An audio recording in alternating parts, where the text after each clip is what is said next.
Hey, y'all.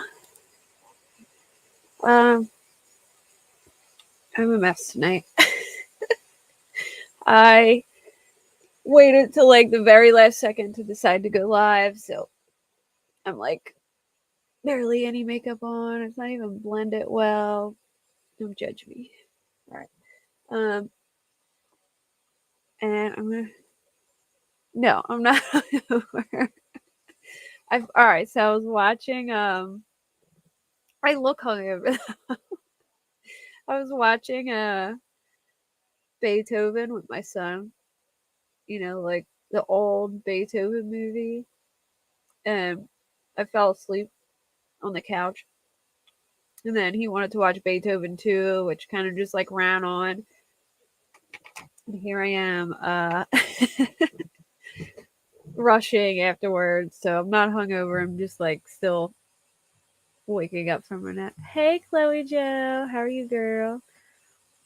What's up, Radley Man? Oh, yeah. No, I had a party on Saturday, it was. But it wasn't like a big party. It was just like a family party. I didn't drink or anything, but my hair. Look, I dyed my hair the other day. I knew this was gonna happen. You could already see where I had blonde like coming through on the bottom. Pissed me off. Hey, Nate. So has anyone been following this Megan Thee Stallion court case? Cause I got so into it last night. It's actually super crazy, and I was like, you know what? I think this would be interesting. It's like it's kind of like the like rap version of Johnny Depp and Amber Heard type deal, you know? Um, hold on one second. I want to see something.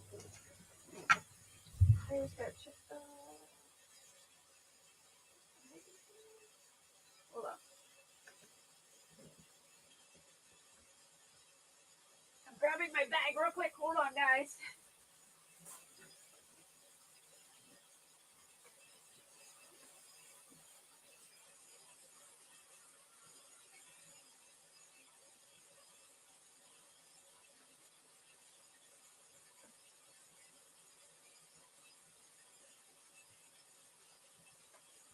Never mind. I don't know where it is. Oh, here it is. Okay. All right. Sorry about that.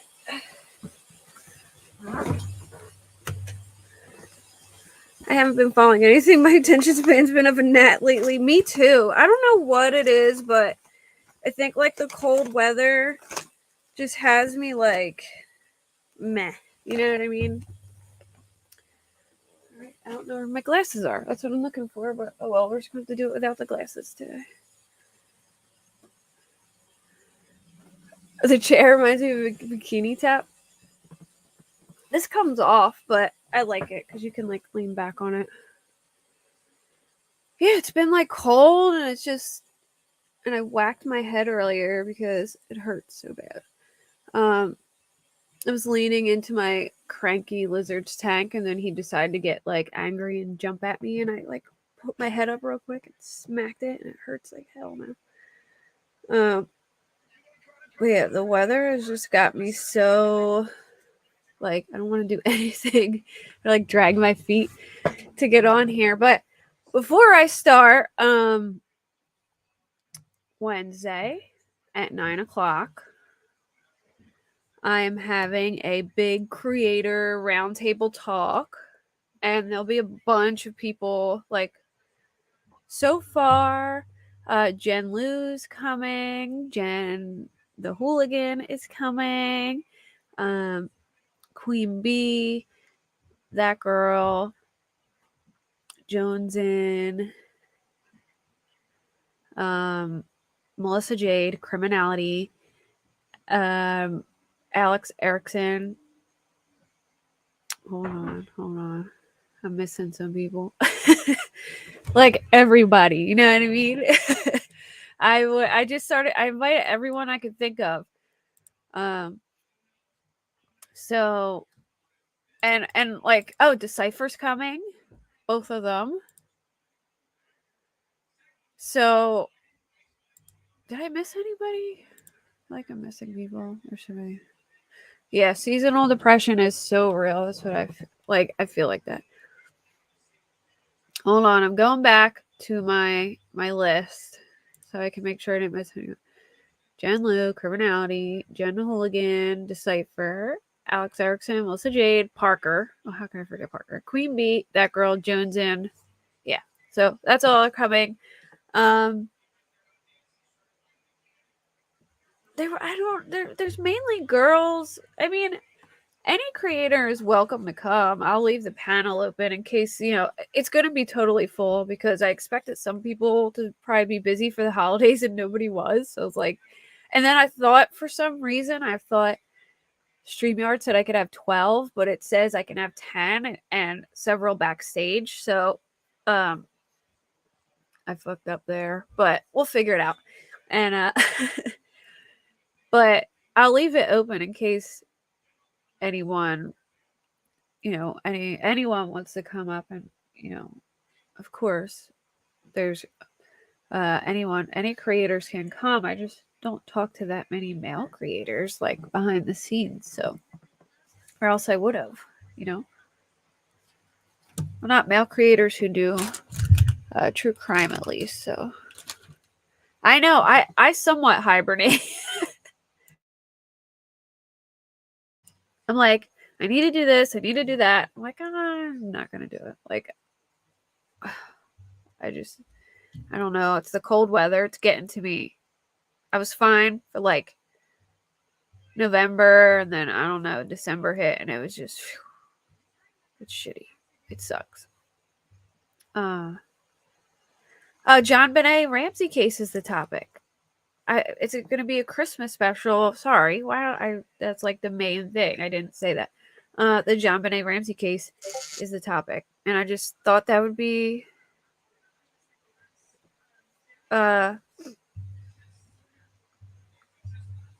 Sorry. I felt like that would be like a perfect Christmas special. Thank you, Rounding Man. You'd rather have women, Nathan said. But yeah, sorry, I feel like a little stuffed up, I guess, because I ran to the store, get some stuff, and it was cold, so yeah. So we're all gonna be talking John Benet, which is like such an awesome Christmas case that I think everybody knows about, at least to some extent. And it's a good topic. And as soon as I told everybody, they were like, "Oh hell yeah, I love the Ramsey case." So, all right, let me pop my Red Bull so I can get myself together. So, this Megan Thee Stallion trial is crazy. So, in a nutshell, I'll try and break this down for you. My intro at the beginning of my video or my John Benet one? What are you talking about?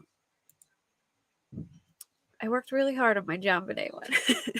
I did like if you guys haven't seen it, I did like a John Benet pre-record.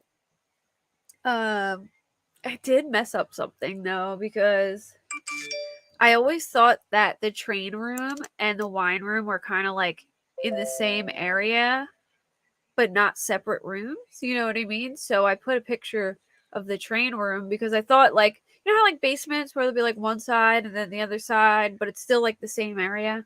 So I put a picture of the train room and said that's where she was found, but it technically wasn't where she was found. She was found in the wine room, and I guess the train room is where the window was open.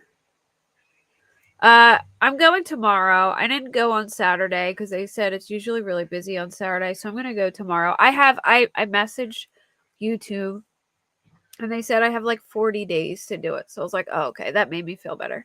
Hey, it's me, Jay. Well, good. Glad you just got off work. Sit back and chill. So, yeah. Okay. Thanks. Thank you, Radimir. So yeah, so I put up a little pre-record about that. That's the only thing I got like kind of wrong. And I didn't know. Someone said in the comments that in the year that John Bonet died, they didn't do their tour of the house for like Christmas. But there could have still been somebody who knew the layout of the house from the tours. So, I said something along the lines of like a lot of people think because of the tours of the house that somebody could have like came in for a tour and left the window latch open. I didn't know they didn't do tours that year. So that was an interesting fact. All right, so let me break down this Megan Thee Stallion thing for you. So Megan Thee Stallion, if you don't know who she is, she's a famous rapper. She did the song WAP with Cardi B, you know what I mean? That girl, she did a song Body Yaddy Yaddy Yaddy Yaddy Yaddy Yaddy, that one. Your theory is her brother killed her on accident and the parents covered it up. Yes, Red Bull refill. Thank you. Thanks, Jen. I need like a case of these to get through the winter, girl. I appreciate it. Thank you. But I love you, girl. But yeah, so here's the thing. I don't know. A lot of people think it's the brother, and I could get down with that. Maybe like here's what y'all are gonna get me on a tangent about the John Bonet case, but all right, I'll tell you what I think. Here's where I get confused. If she died from just head trauma, then I'm like, okay, I could see like if he hit her over the head and then, they did all that stuff to cover it up. But if she died from uh I hate saying that word. Exfisci I can't even say asphyxiation. There we go. Then she would still be alive when they did that. You know what I'm saying? So like if she was still alive, why wouldn't the parents just take her to the hospital and be like, they got in a fight and he hit her over the head with something? You know what I mean? It's not like her kid's going to go to jail. They're kids. Like, he's a young kid. It would have been an accident. You know what I'm saying? Like, so, or, like, it's just say it was an accident. So that's the part that gets like confusing to me, is like, why would they go through all that stuff if she was still alive at that point? And I can't see Burke making the garrote, like, in doing all that. Like, would a 10-year-old kid be like come up with that? Maybe nowadays that like Google, they learn stuff on the internet, but back then, would a 10-year-old come up with that on their own to make a garrote and strangle them? Um One of the theories that I can get down with is like maybe she was being abused by her father and it went too far. You know what I mean? Uh, I don't know. I don't know. Like it's really. She had a skull fracture. I know. That's what I'm saying. Like she had a skull fracture and she died. She died of brain cranio cerebral trauma and asphyxiation. Like both. So she either got hit over the head, still alive, and then somebody did that to her, or you know what I mean? But I can't see Burke doing all that. I could see him hitting her over the head with a flashlight or whatever they think it like. I know the one guy thought it was like one of them big heavy mag flashlights. Um, so I could totally see, them getting in a fight and he hit her over the head and then the parents trying well, I feel like why would the parents cover it up if she was still alive though? Why not just take her to the hospital and be like, you know, he hit her over the head hard like by accident they were playing and he hit her and whatever.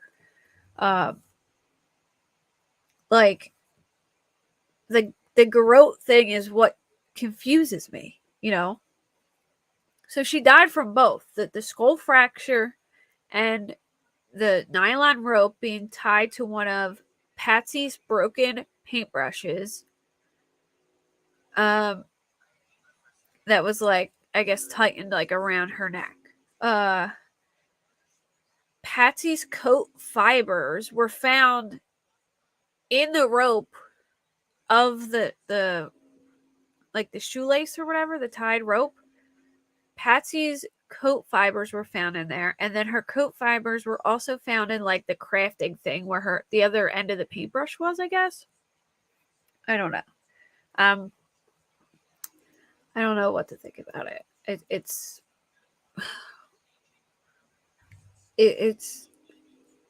I don't know. Like I could see more maybe like John, was like abusing her and took it too far. I don't know. But the skull fracture thing does bother me too. But like, I mean, unless one of the parents got mad and hit her over the head with something, and then they felt like they would go to, they would get in trouble, for losing their cool and set it up. But then you could hear like the 911 call, Patsy, you thought that she hung up and she didn't, and it almost sounds like she says to somebody, "What did you do?" And then she goes, "Help me, Jesus," or something like that. And then it sounds like Burke saying, "What did you find?" Which I'm assuming maybe he was asking because she's freaking out about the ransom note. I don't know. But it it went all to shit because I hate cases with poor police work. So she freaks out. She sees the ransom note, which inside the ransom note, by the way, the amount of money that was asked for was very close to John Ramsey's bonus that year. And then there was also quotes in the ransom note that sounded like quotes from Dirty Harry. Not exactly, but very similar. And he all over his house he had movie posters. And so that was like one of the things. And then the cops looked through the house, and when they got to the basement, there was a door with like a piece of wood that had a screw in it, and when you turn it, it would like lock, and then you turn it and it would unlatch. Um, it was latched, so the police never went through there because he said he was looking for an area that the killer could get out, so he never bothered to go behind that door. So at that point, they thought that hold on one second. I'll just stop at my camera for a second. They thought that at that point they thought John Bonet was kidnapped. So they At that point, they thought JonBenet was kidnapped, so they closed off only her bedroom, not the whole house, which is stupid. And then what happened was, um, friends started coming over, and I'm gonna guess it's something like, when you're nervous and you just start cleaning, you know what I mean? They started doing things like that in the kitchen, pretty much just like eliminating any evidence that could have been left around. And then they were just walking all over the house, which should have been a whole crime scene. And then while they're waiting for the like kidnapper's next instructions with the Detective Linda Arndt tells tells John Ramsey, "Hey, we're gonna like look around the house to see if anything's amiss." And supposedly she was supposed to go with John, so he couldn't just like run off and do whatever, right? Well, John just like was like, okay, and run straight to the basement, like before anyone could keep up with him. And his friend was with him. I can't remember his name. Lee, maybe? Does anyone remember his name? I don't know, but his friend was with him. They go straight to that room, open the door, and there's JonBenet on the floor. He picks JonBenet up, further contaminating the whole crime scene, runs her upstairs, and sticks her right on the living room floor. And then the detective moves her again. So, yeah, it's bad. Like they ruined a lot of viable evidence. People are just walking through the house. Um, it doesn't make sense to me though, the window theory, because if you see the pictures, there was a bunch of spider webs in the corner of the window, and the window was like a really small, like you had to drop down in this little hole, and then you had to go through this little itty bitty like basement window. Like it's not like a normal size window. And if you were to go through that, you would most likely destroy the spider web in the corner. Like a grown person would destroy it. But the spider web wasn't touched. So it almost looks like nobody ever actually went through the window. They just opened it to make it look like that.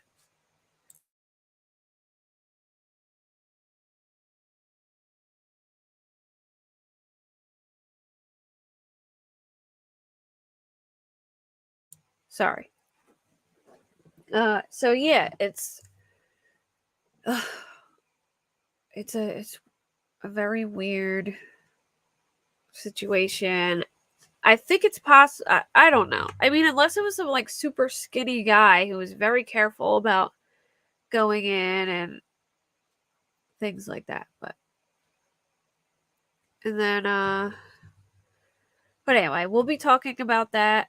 If you don't know about that case, which I'm sure most people already do, I did like a little pre-record where you could check it out. The father's upset with Ellie. Yeah. All right. Yeah, I know he's definitely upset with Ellie. For sure. I mean, if he's not involved, but it's kind of hard to think. I don't know. I think there was a guy who lived across the street from them in like this old person's basement who was like obsessed with JonBenet. Yeah, I think it was staged. I don't know. I go back and forth, Nate. You know what I mean? Sometimes I think it's staged, so I'm like, oh, maybe there could have been an intruder. It's one of those cases that it's mind-boggling to me. Like, it's. Let me see if I can find I was gonna play. TMZ will probably strike me. All right, I'm gonna play a little video from ABC News about the Megan Thee Stallion thing. We'll get into that. I don't want to talk too much about what's it called uh because we're gonna go into that on Wednesday night. But yeah, make sure you guys are here. 9 o'clock. It's gonna be a whole bunch of creators. It'll be a lot of fun. So, all right. Let me pull this video up. Alright, so in a nutshell, let me break down this story for you. Megan Thee Stallion and Tory Lanez. Alright, let me go back further. Megan Thee Stallion had a best friend named Kelsey.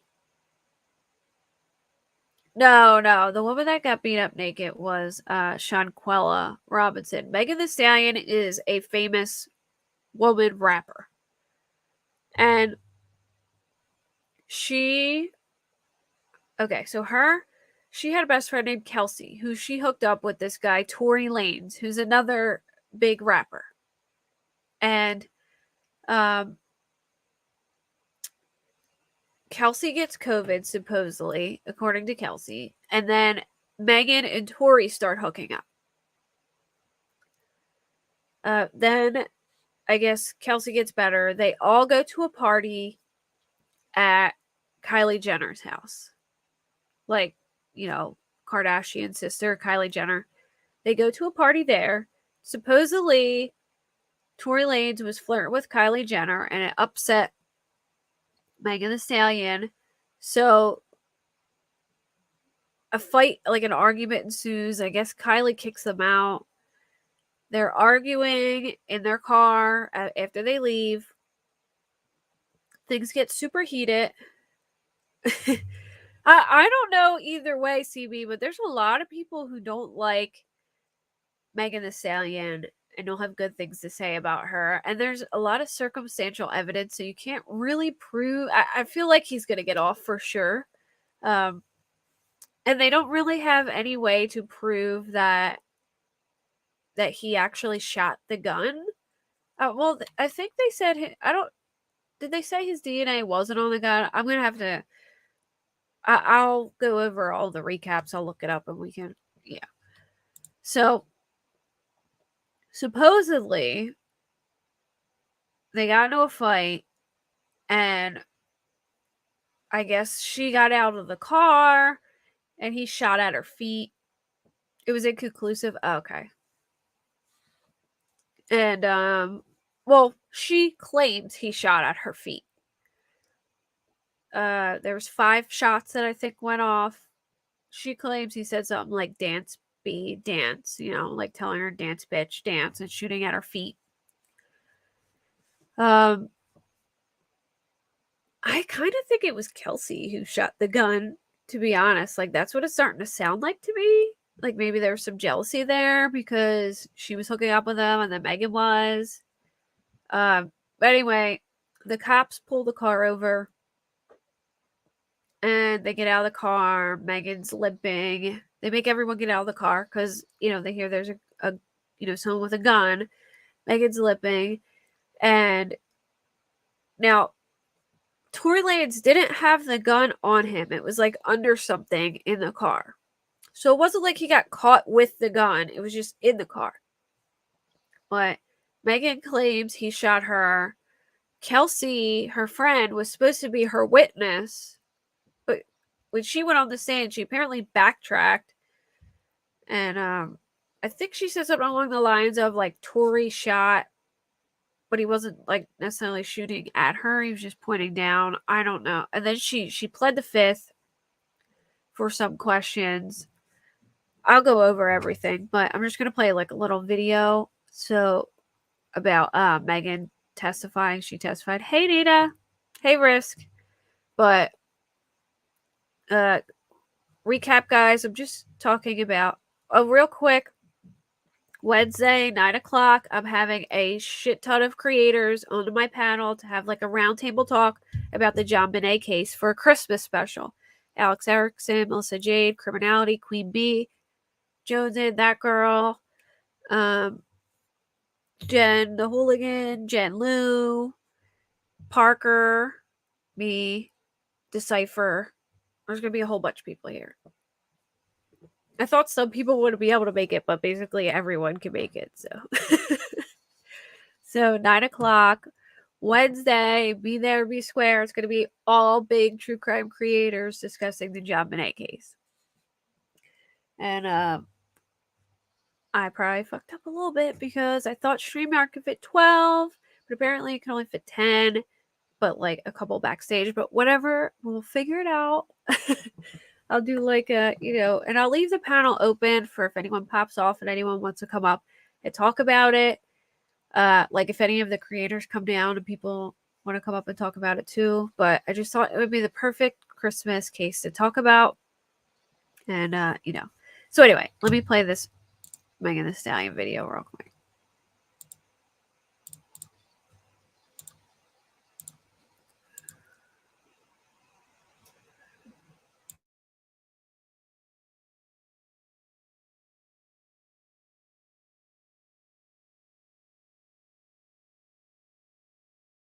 Rapper Tory Lanez included highly anticipated testimony today. Rapper Megan Thee Stallion arrived at a Los Angeles courthouse this morning where she testified about what she says happened on the night of July 12th, 2020. Performer Tory Lanez is accused of shooting her after a night out, but his attorney claims that he's innocent and that this is all just a case of jealousy. ABC's Zareen Shah was in the courtroom today. Zareen, what did Megan say happened that night? Lindsay, it wasn't just what she said happened, it's how she said it. She was really emotional in court today. She said this story is not just about a shooting. This story is about who I had sex with. You remember yesterday, the defense, they were really pitting her against her friend, talking about the fact that they shared intimate partners, multiple intimate partners. She said in court today, I had just done a song with Beyonce. I did something of my dreams and I was shot at. And she said, they're calling this the Megan Thee Stallion trial. I am not on trial. I wish he would have killed me. If I knew I would have to go through this torture, I wish he would have killed me. She did say a lot that was very, very important, aside from just some of the really emotional things that she said. She dropped. So there's a lot of people who are speaking out against her in the industry, saying that she's like a bad person. I mean, I don't, obviously I don't know much about her, but people are thinking that she is, making this up or that she's a liar. But part of me feels like the shooter might have been her friend. I mean, there was definitely someone who shot a gun. But I'm thinking maybe the person who could have shot the gun was her friend Kelsey.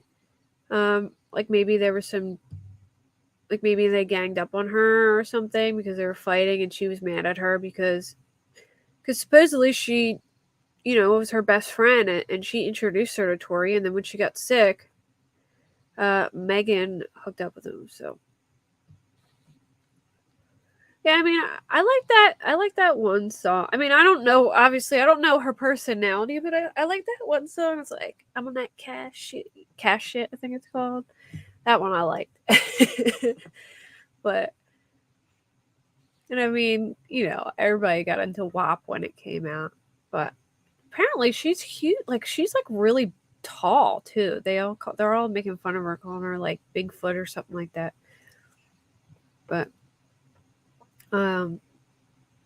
like, I just saw an article about Joe Budden saying how much he didn't like her, and I saw 50 Cent posting like, yeah, right. I saw 50 Cent post like a thing where it was like her face morphing into Jessie Smollett or whatever, like implying that she's lying. So, all right, let me continue. Some bombshell. She says that Tori offered her $1 million to keep quiet. That he said, please don't say anything. And that he told her, I was already caught with a gun. I'm on probation. She says he was not worried about her at all. Wow, really dramatic testimony there. And what did Tori's attorney tell you that their goal was for the cross-examination today? You know what, I asked him right before lunch. I said, so what's your goal? What do you hope to accomplish today? And he said, we're going to show how she lies. And you could certainly tell sitting in that courtroom that was their goal. The attorney said, the defense attorney said, you lied on national TV. Megan said, yes. He said, you lied to Detective Stockman. She said, yes. He said, you lied about having an intimate relationship with Tori. She said, yes. Look, we know. You got him walking out of court carrying a kid. Yeah, you know those songs like, there's some hoes in this house. There's some hoes in this house. Certified freak. 7 days a week. wet ass pussy. Make that pull game weak. That one. It was like all over TikTok. Yeah, it was just like a big, song that came out. There was a lot of people who'd like play it for their moms because it was so vulgar and get their like reaction. You know what I mean? It was like one of those. That she has not been truthful about her intimate relationship with Tory. She now says that they did have an intimate relationship. And then the defense attorney pressed her on some really granular details. And there were some moments where she said, I don't remember. I could have. Maybe. You could tell that he was really trying to poke holes in her story too that she gave to her lawyers. He also said yesterday, Lindsay, and this was one of the most interesting things that I think he said yesterday. He said there was a witness who saw a female with a gun. It's a really important detail. And then my producer Abby saw the lawyer today, and she said, can you clarify this? What do you mean about with a gun? And I pressed him upstairs about this as well. And he says, I said, do you mean holding a gun? And he said, no, with a gun. He basically meant in the vicinity of a gun, near a gun. Mind you, this is not something. I think they're really trying to pin it on that girl, Kelsey, who's in the car. And I wouldn't surprise me. I kind of like, or I don't know. Like she totally changed her tune too. Like from what she was supposed to say to what she like.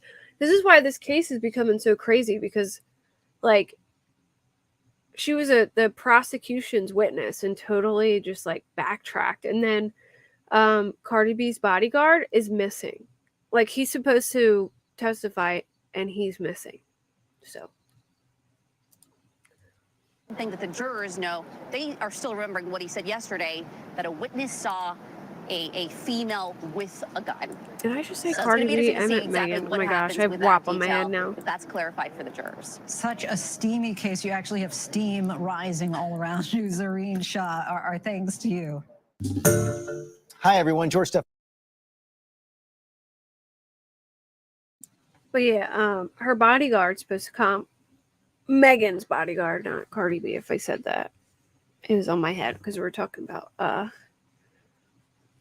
wow. But let me see if I can find her testimony of like everything she said. Like a summary of what she said. But she basically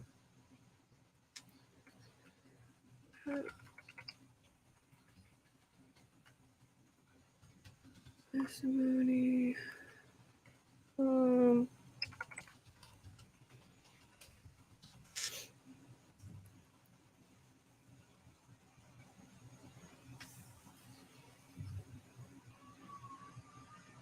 Oh, so apparently a diss track written by Megan Thee Stallion's ex-friend submitted for evidence in the Tory Lanez trial.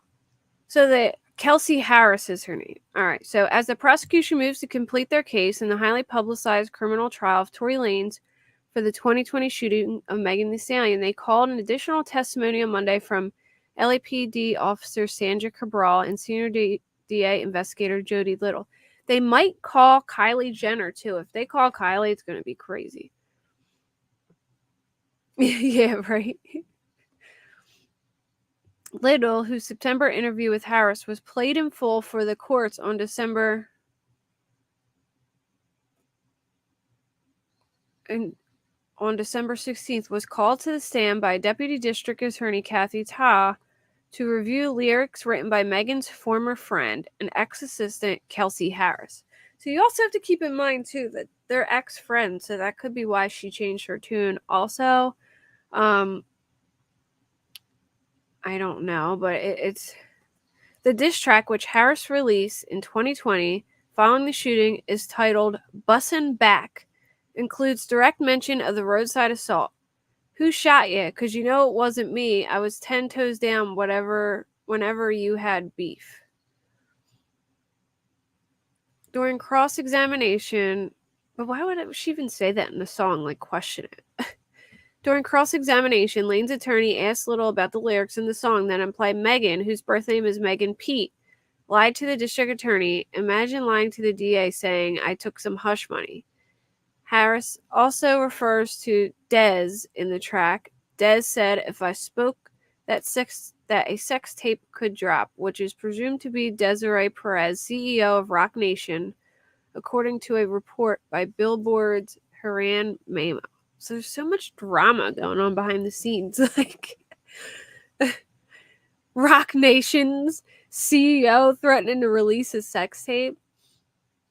Harris was not in attendance at Monday's court session, but Lane's real name, Daystar Peterson, was, as he has been for the past 5 days of trial. Officer Cabral was called for additional questioning surrounding body cam footage, which was played for the jury, that displayed Harris on the night of the shooting. Scenes show Harris on the ground with Peterson and his driver nearby as they waited police instruction. I can show you guys the video, but basically the cops pull him over in the middle of the street. Oh, Melena, thank you. I love you, girl. Hey, Pecan Pie.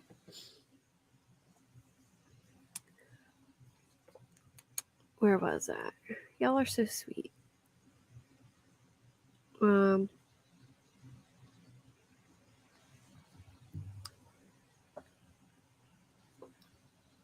They awaited police instruction, according to Law and Crime's Megan Kniff. Harris was described to be distraught and crying by Cabral and is heard asking Pete if she is okay, to which Pete responds, "Yeah." I don't know. No, I don't think I don't know if the sex tape's with Kylie Jenner, but I know, girl. I could even get myself up today. I was like, I gotta do this because I haven't gone live in 2 days, but this weather is killing me. Yeah, it's crazy everything that's going on, Pecan. I got into it. I was watching a live on it yesterday. I don't even want to say who because I can't stand the guy. Do you guys watch the Fresh and Fit podcast? The guy, one of the main guys on there has another podcast, and that dude drives me crazy, but I watched him. I know most of the men are going to disagree with that, but it's okay. Hey, Allie. All right. In cross examination, Lane's attorney, George, I don't even know how to say this. This is the weirdest spelled name ever. Ready? Mgdesym, like Migdesian? Asked Cabral if she saw his client's demeanor, but she said her focus was entirely on Harris, whatever his name is. Also questioned Cabral about any ties with the DEA, which she denied. Prosecutors have asked for an extra day to present the case or permission to arrest and then reopen with the intent of locating an unidentified witness, which many assume to be Justin Edison, Pete's former head of security. Oh, so he's the guy who went missing. He was subpoenaed to be at court and he just disappeared. Hey, Light Angel. Oh, you didn't know about the shooting? Yeah, that was huge when it happened. But a lot of people, Pecan, don't believe Megan, and they think Kelsey may have been the shooter, and that's what they're trying to get at, that Kelsey could have been the shooter. And the more I read online, people cannot stand Megan Thee Stallion in the industry. I don't know why, but Joe Budden was just talking about her, saying he's seen her do so much foul stuff to people in the industry. Yeah, right. Kylie looks so different after all that surgery, for sure. A completely different person. She looks more like her Kardashian sisters than now than what she looked like then.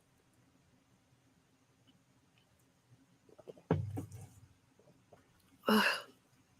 My bump on my head is killing me. Damn Hulk. Alright, so Justin Edison, Pete's former head of security, who failed to appear in court on December 16th for his testimony. Pete's attorney has released statements that the police are looking for him, but the LAPD has yet to open a missing persons report. Pete's former stylist, Eric Culverson, was also called to the stand as he was present at Kylie Jenner's Hollywood Hills home with Harris, Pete, and Peterson prior to the shooting. Harris has previously testified much of her recollection of that night is blurry due to drinking at the event and has backtracked on several of her statements from September interview in which she initially confirmed that Peterson was the gunman. Peterson denies this claim, and his defense team has pointed the finger at Harris based on DNA evidence found on the gun. Although she testified those remarks were ridiculous. All right. Kelsey Harris continues to backtrack in testimony for Megan Thee Stallion shooting. Kylie's had plenty of plastic surgery. She got her lips done, she got her ass done, she got her boobs done. She looks totally different than what she looked back in the day. All right, let me see. All right, so according to Law and Crimes, Megan Knaff, they asked Harris at the top of questioning what happened between September and today that you forgot everything. So she did like an interview in September, and then suddenly she forgets all the stuff that she said in September. Referring to a September interview in which Harris gave several details corroborating Pete's story that Lanes, whose real name is Daystar Peterson, had shot her. Harris testified some things were true in that video, but not all of it, repeating she had forgotten much of what she initially said because she's anxious, dealing with postpartum depression and death in the family, a note she made the first time she took the stand on Wednesday. Harris had blindsided prosecutors that morning when she immediately requested use immunity, which was granted, but she remained somewhat unresponsive to questions relating to the assault and invoked her Fifth Amendment rights repeatedly. So she has immunity, which it's kind of weird. I do love Cardi B. I do love Cardi B, though. Cardi was, or was it? No, I'm thinking of, I don't remember if Cardi was small. But did you ever see Trina back in the day? She was like flat. And Nicki Minaj was very little. She changed everything on her body.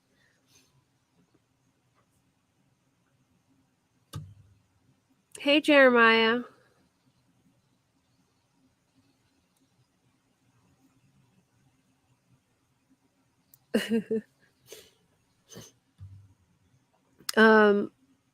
So it makes me wonder why she's asking me or asking for immunity. I feel like she was the shooter, and that's why she's asking for immunity and invoking her Fifth Amendment rights, because it's really strange that she's doing it.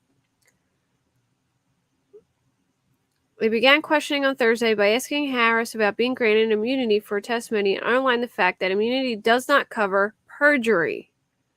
Although barely anybody ever gets charged for perjury, it's kind of ridiculous.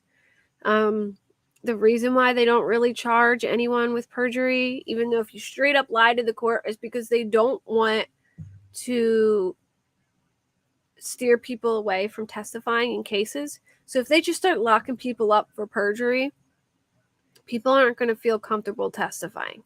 So they don't usually do it. People usually get away with perjury all the time. It's ridiculous, but you could straight up lie in court and they'll never do anything about it unless it's really bad. So he said that underlined the fact that immunity does not cover perjury. The defense team did the same at the start of cross-exam. Then they asked Harris if Pete was shot that night, to which Harris testifies her team told me she stepped on glass. Which I believe in her initial interview, she said she was shot. Harris told I guess that's the prosecutor, she did not know who shot Pete and said the Houston-born rapper needs to be held accountable for spreading false information. She had made a similar statement on Wednesday stating that Pete had painted the picture that I betrayed her. She's painted the picture that I'm this bad person, bad friend, and that I took hush money. There are many lies. Which, I mean, she could have taken hush money. Why is she suddenly changing her story? I don't know. You know what I mean? That is a little weird to me that she's changing her story, but maybe unless she lied for her then. I don't know. That's a pretty serious thing to lie about, saying that somebody shot somebody. You know what I mean?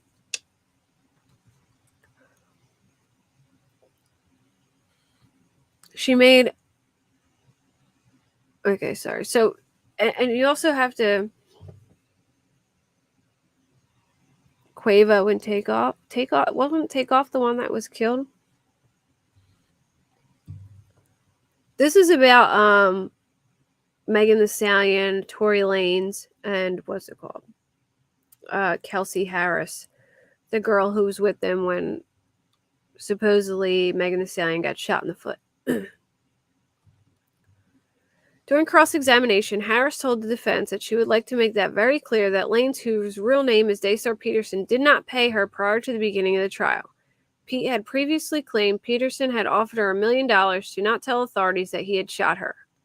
The morning session included rulings from Judge Hereford, who ruled that the defense can call the LAPD detective on the case to ask why he didn't pursue Harris as a possible shooter, and said prosecutors could bring in Harris's texts, including one text sent to Pete's security guards: "Help. Tory shot Meg," and 911. So she supposedly texts those things to Meg's bodyguard. No, I'm talking about... yeah, I'm not talking about that shooting. Should I get a scan at urgent care? My chest is hurting, my left side, back, and neck hurt, but that's from fighting and him dragging me out of the car by my hair. So supposedly she said that he also like dragged them out of the car like by their hair and like beat them up. The defense tried to block this ruling, calling it late discovery, but prosecutors said it was critical considering Kelsey had backtracked on her September statements. By the way, this judge is just letting everything in at this point because so many things... because now that the witnesses are backtracking, he's just like, fuck it, let everything in. But the problem is that when you let in a bunch of information that shouldn't be allowed in, that's like hearsay or whatever, then Tory Lanez has a better chance of filing an appeal. So the defense tried to block the ruling, calling it late discovery. Oh, wait, I said that. Harris once again denied the claim that she was the one who shot Pete. Speculation implied by Peterson's defense team, who argued his DNA was not found on the weapon used in the attack, while Harris's DNA was. Harris responded on Wednesday in court that those accusations were ridiculous. Jurors also heard from Dr. Lee Haruno, the surgeon who operated on Pete's foot that night she was shot. He represented a series of x-rays and identified 4 metallic bullet fragments in her feet and testified that they had removed what they could during the emergency surgery that night. Harris was repeatedly testified that most of the occurrences of that night were blurry because the group had been drinking at Kylie Jenner's home prior to the assault.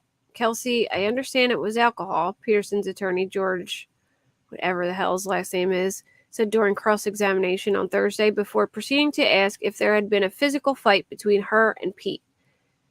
We probably just bumped into each other, she responded. According to Los Angeles Times reporter James Quiali, Judge Hereford has allowed the prosecution to play the entire 80 minutes of Harris's September interview in court, which will most likely happen when the trial resumes tomorrow. But this was a couple days ago, so they already played that in court. I'm not going to go over all that, but so basically, in a nutshell, she's backtracking on everything she said, Mary J. Blige, yeah, I like Mary J. Blige too. But it's crazy how many people don't like Megan Thee Stallion. I was surprised. In a long, tearful interview with Gayle King on CBS Mornings, Megan unambiguously confirmed previous statements on social media and the press that Lanez shot her in the feet as she attempted to walk away from the car in which they were traveling with friend Kelsey Nicole and Lanez's bodyguard, shouting, "Dance, bitch." She admitted that she initially lied to police about the incident to attempt to protect the people in the car, all of whom were black and were being detained at gunpoint by police, saying that she had stepped on glass. So she lied and said she stepped on glass. Megan Thee Stallion, She's the one who sings body yaddy yaddy yaddy yaddy yaddy yaddy. She also sang WAP with Cardi B. She sings that song Cash Shit. Yeah. She told police that she stepped on glass to protect them, supposedly.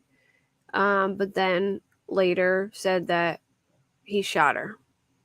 She got out of the car limping with her hands raised. However, the show produces medical photos of Megan's injuries as well as reports stating she had bullet fragments in her feet. Lanes has vaguely denied it in statements and in several songs because the argument, which escalated quickly, was completely mundane. The argument was because I was ready to leave the party and everyone else wasn't ready to go.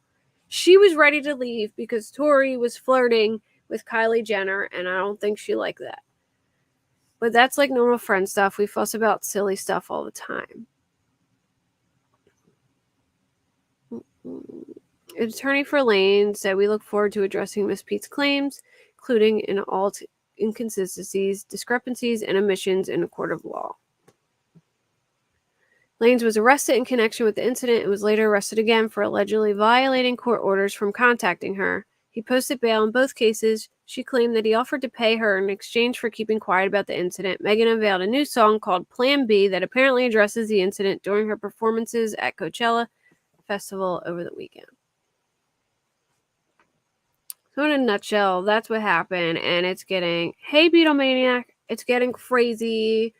Witnesses are changing stories. They're not showing up. I don't even know where her bodyguard is. Like, I don't know if someone paid him off and he just didn't show up, or if he's like literally missing, which would be crazy. If he's actually like seriously missing, that would be pretty bad. I don't think Tory Lanez is gonna really get in trouble for this though, because they don't really have there's a lot of reasonable doubt, put it that way. Like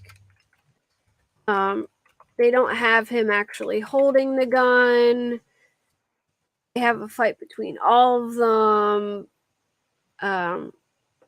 You know, there's so many different things that like it just, the DNA was inconclusive. She lied initially and said she stepped on glass. So, but now they're like trying to say that that like they're coming at like all the women that she, or all the men that she slept with and things like that, I guess, to try and make her look bad. I don't know. It's getting crazy.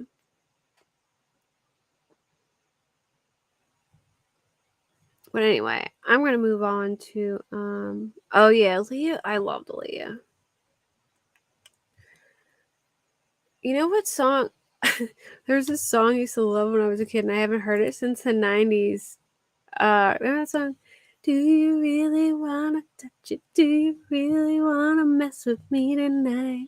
Oh, I haven't heard that song like since I was like 10, and I was scrolling through TikTok the other night and it was on. I think it's called Monifa, Touch It.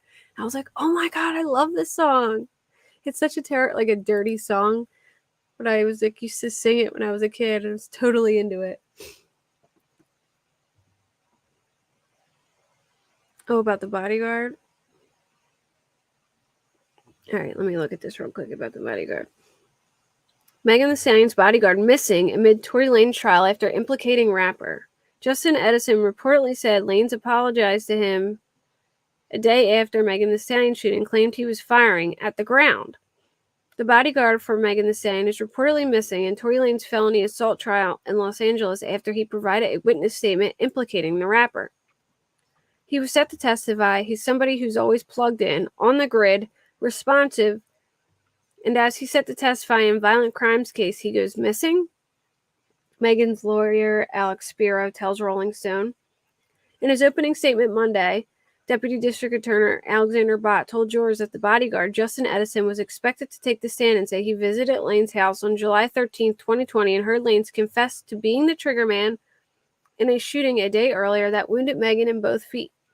A source tells Rolling Stone that Edison gave a prior witness statement in a high-profile case stating that Lanez, whose legal name is Daystar Peterson, walked up to him at the house and personally apologized for what Lanes described as an alcohol-fueled incident.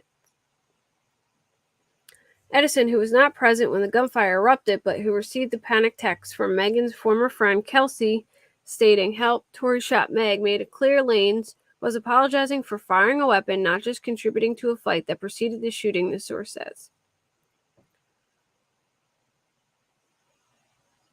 And there's not a missing persons report out on him, so I don't know what if he's actually missing or what, but they said he's not the type that would just, not show up. You know what I mean? But yeah, that's crazy. Oh, yeah, have you guys seen Ryan Upchurch's back with his Kylie Rodney stuff?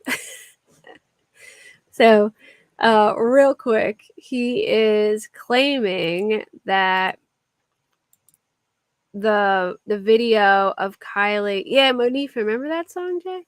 He's claiming that the video of Kylie driving into the water is fake because it's the daytime, but it's actually the video that Gray Hughes edited and put a daytime filter on it. So it's not fake. It is edited, but it's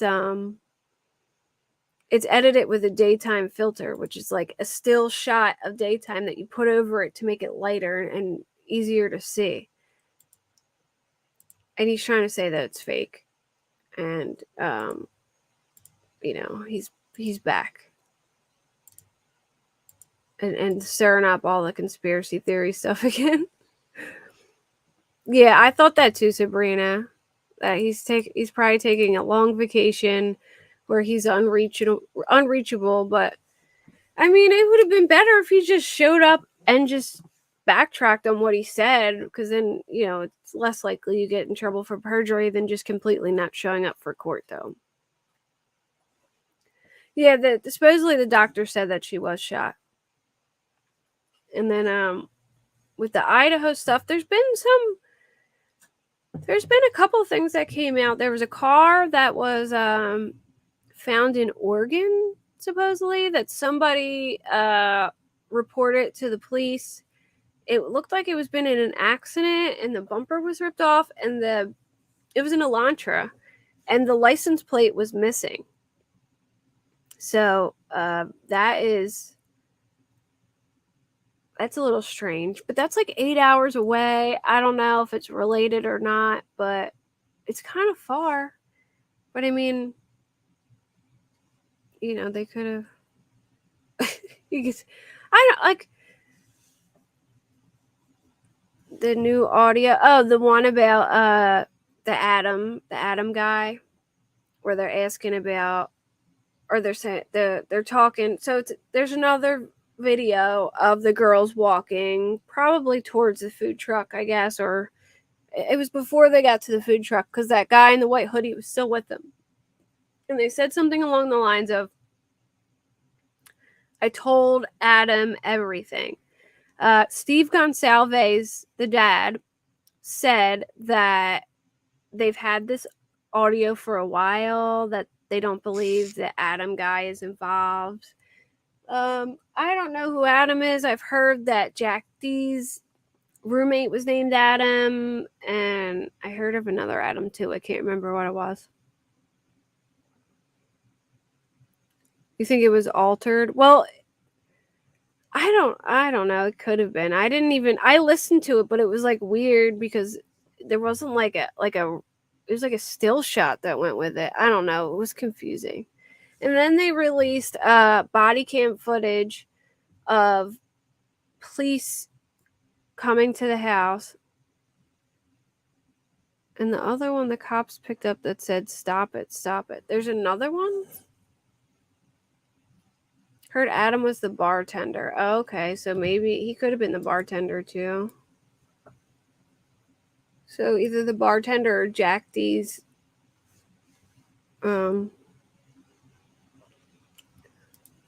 So what audio is the stop it one? And did you guys see that one like far away shot from the house where that ladder is. So it's like the second floor, and then there's like a little like small roof that you could stand on, you know what I mean? And then the bottom floor, and then there was like a ladder that goes up, and it almost looks like there's like red footprints on the roof, like they could have exited through the window and down the ladder, which would make sense why there was no footprint, no like tracks outside the house, which because the ladder led to the dirt. You know what I mean? So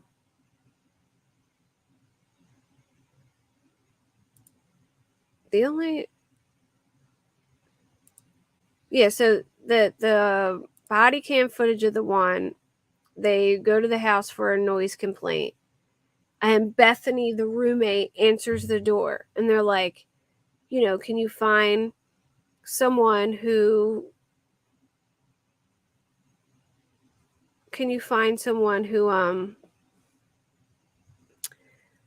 to the girl, can you find someone who lives in this house or whatever? And she's like, yeah, but she lived there. She just said yeah and walked away, even though she lived there. Then two guys come down and answer the door, and they're like, oh yeah, nobody who lives here is here. They left. So I guess they get Maddie on the phone and take her information or whatever, but it's not really relevant. It just they were home though. Bethany answered the door, and she is one of the people who live there. You know what I mean? So they were home. They just lied, I think, because they didn't want to they thought they were in trouble.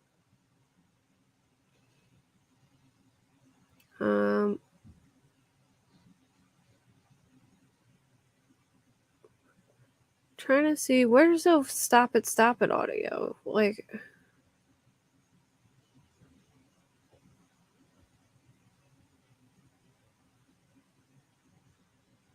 I didn't hear that one. I didn't hear about that one, at least.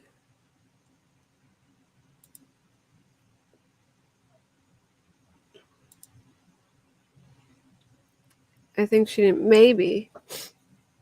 It was only in September, right? So, I mean, it wasn't that long ago. She's probably moved in already.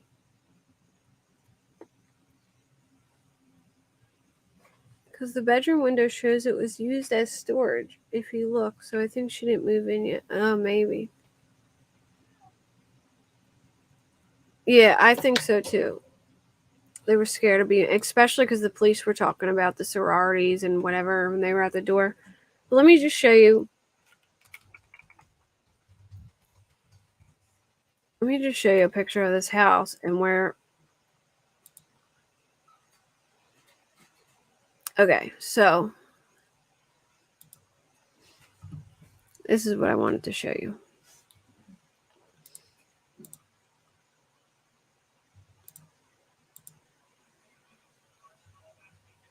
All right, so see this little like ledge right here that goes across? There was a ladder right here. And right out this window, it looked like there was like bloody footprints. The interview room has it.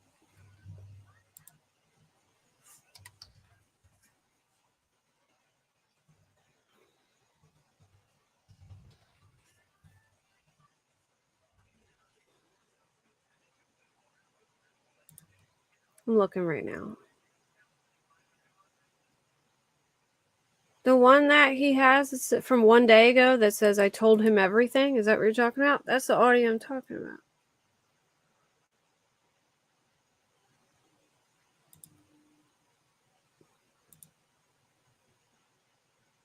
Is that what you're talking about? The one from a day ago?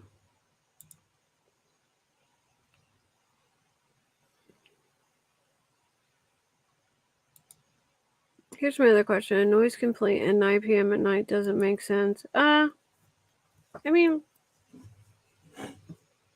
depends what night of the week it is. You know what I mean? It would make sense if it's like weird day of the week, you know, like a Monday.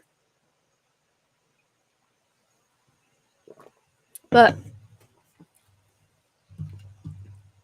there was literally, hold on, I have to find it, but you could see, I think it was on TikTok, but it looked like there was like blood on the roof. And I wonder if they've looked at that angle. Hold on. Darn it.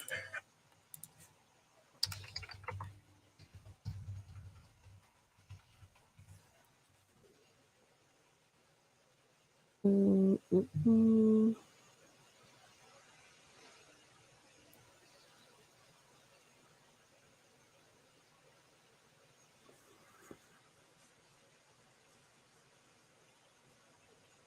No, I can only find the ones. I think Alex Erickson maybe had it. I feel like I saw it on hers.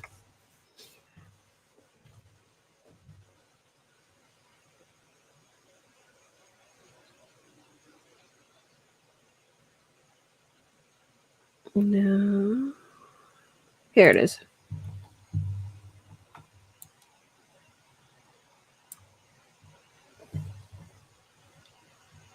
Oh, is it not this one? Hold on. She's talking in it. Oh, she has it circled, so I think it is. Hold on, let me turn the volume up. So last night we kind of found out of nowhere that there was another person. Oh no, this is the sixth roommate. Hold on. She had the little roof thing circled. That's what I was trying to show you guys. It's that picture from above. Here it is, the ladder one. Okay, I got it. Yeah, so remember the other day I showed you guys the ladder that was beside the house at the university. See, doesn't it look like a red stain right there? I don't know if you guys can see it. We also looked at the little stain on the roof. Well, I actually may have the reason why the ladder is there. So one of my friends sent me a couple pictures last night, which I saw this morning, and I really wanted to show you guys. The girls were actually known for hanging out on the rooftops, which looks really fun, and I found that so interesting. But I definitely wanted you guys to see. So yeah, I'm not. Interview rumor probably will strike me. But did you see that? How it looks like there's like a AB has it. Yeah, there was a ladder there like the whole time.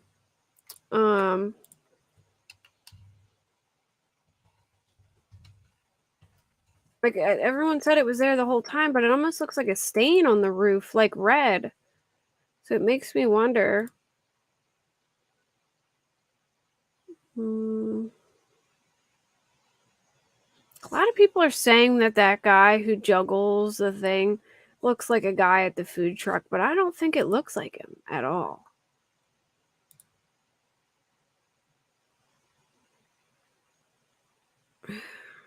I don't see it.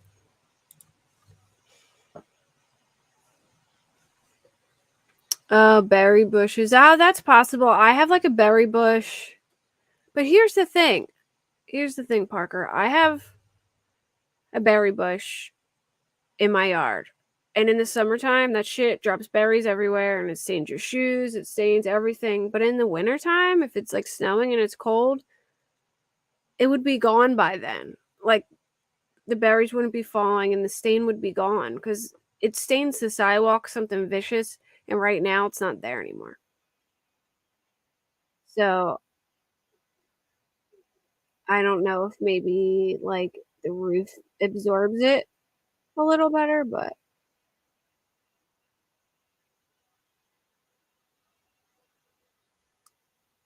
are you talking about the body cam footage? I don't know why anybody's flipping out over it. I didn't see it. Literally, all that happened was they go knock on the door and ask for the owner of the house. Bethany is the one who answers, the roommate. Then she says nobody who works, nobody who lives here is here. They left to go to like another party. Like, well, we're here for a noise complaint, and it's kind of like irresponsible for them to like leave people at their house, whatever. So they talked to these two guys for a little bit who basically said like they were definitely lying. Like, we don't really know who lives here. We were just here. We walked over from across the street, blah, blah, blah. And then they get Maddie on the phone. Maddie says she lives there. She gives them her information, and they're like, okay, it's a noise complaint. These people need to quiet down or need to go.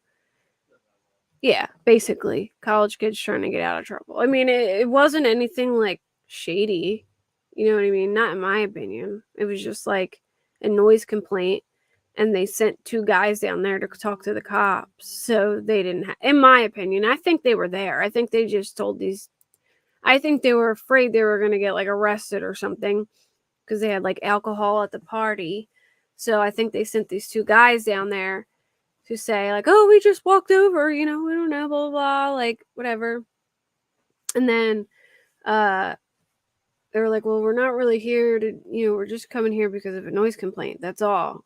And then, they talk to Maddie on the phone and she gives them their info and that's that. I mean, I didn't see anything of like suspicious nature at all. Like it didn't come off suspicious to me. I mean, Alex has the video of what Kaylee said about Adam. Is that the one we're talking about? Crime X channel?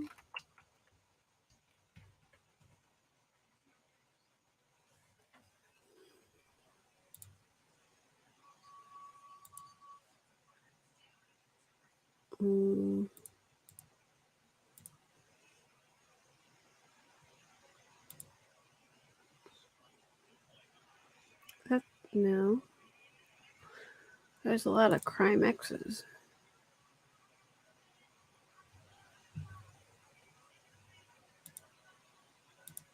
Oh wait, I'm in the wrong thing. Are you talking about this one? Like, are you talking about the one where they're walking and talking about the guy Adam? Or is this a whole different one? Oh my gosh, I keep getting a phone call and it's driving me nuts.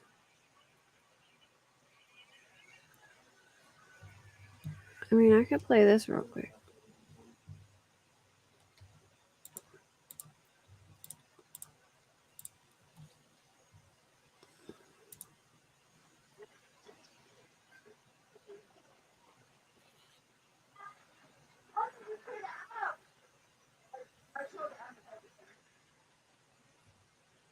They look super friendly with that guy too. Like, they don't look bothered by him at all here.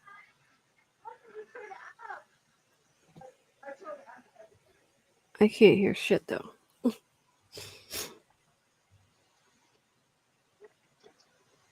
Oh, okay. Yeah, that's the video I was talking about. I mean,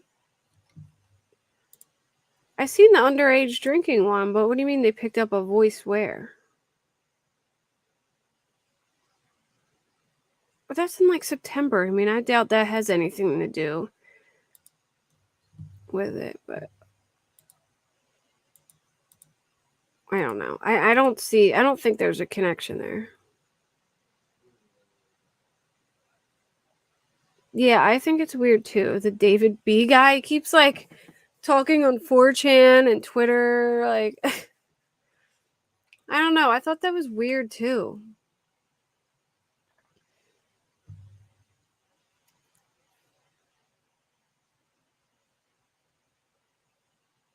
I thought that was weird too. Let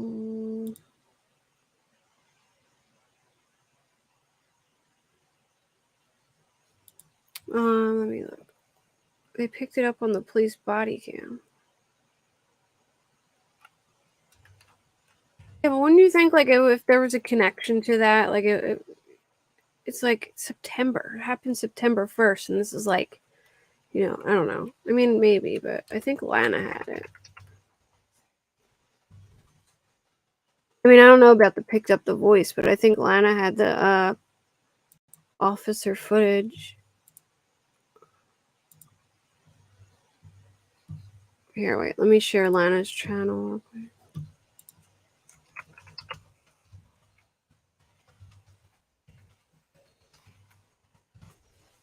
I'll play the video from Lana's channel.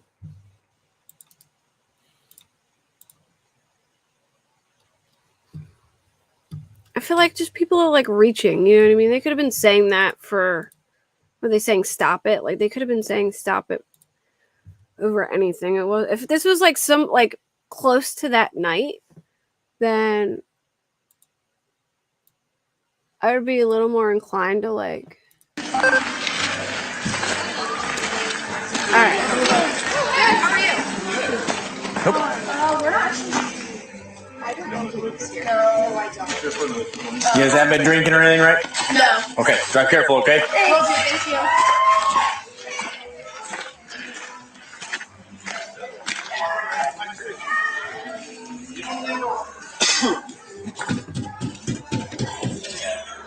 Did they?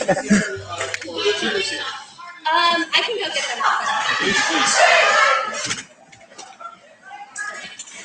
Julie's? This is what the other group had that ran away. Oh, really? Did you ditch it? Awesome. Yeah, those ones kept walking in the car. It's truly for the win.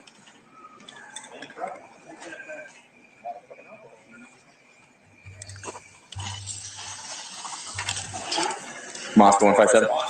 I'll pull up my Discord now. Oh, come on. I hate when it does this. We're gonna have to watch Yeah, it. Like 1122 Queen Road. It's annoying.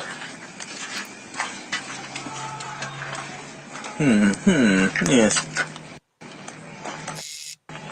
That's hilarious. Like you, as soon as they know it's the cops, everyone does the same thing. They're like, they just like blend into the darkness.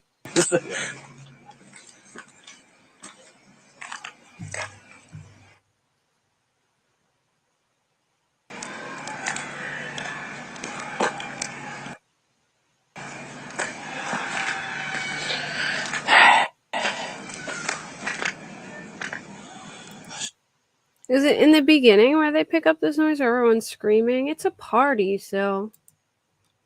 Alright, hold on. I'll pull up the one you just sent.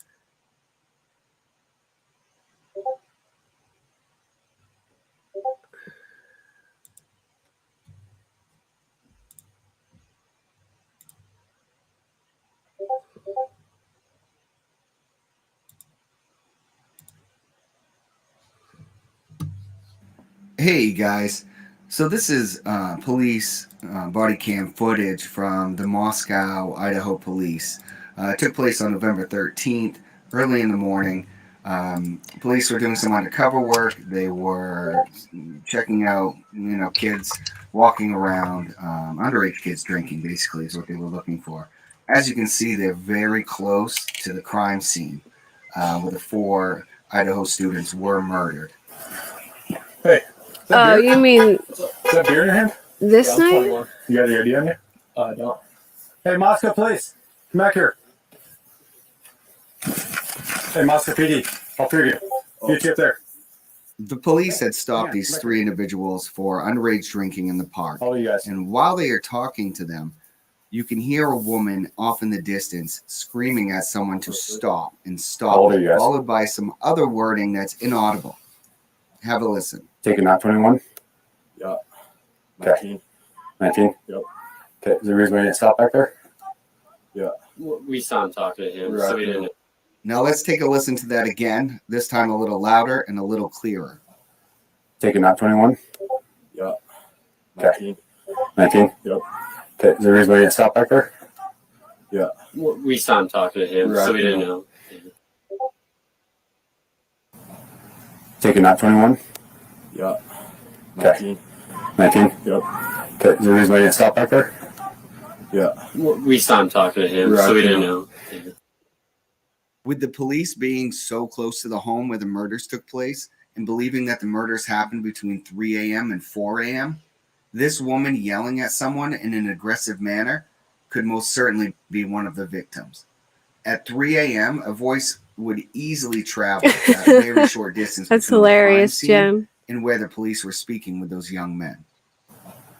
Taking that 21? Yeah. Okay. 19. 19? Yep. Okay, is there a reason why you didn't stop back there? Yeah. We saw him talking to him.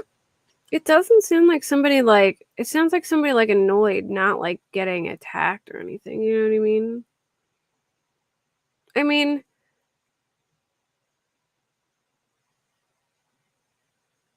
yeah, it sounded too close for it to be like at that house or somebody getting stuck. That sounds like someone just like being annoyed.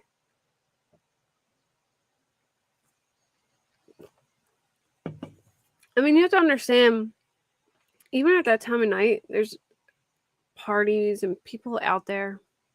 Yeah, it is weird. Like maybe it could have been like before stuff happened, but if they were asleep, like they said, I don't know. But if they weren't asleep, then I could see that.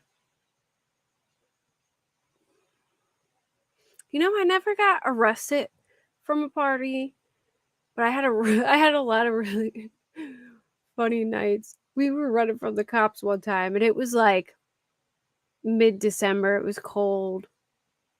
I mean, my friend, we ran down like this big hill, and then we got to the bottom. There was this like little creek that it was big enough that you couldn't jump across it without stepping in it and getting your feet wet.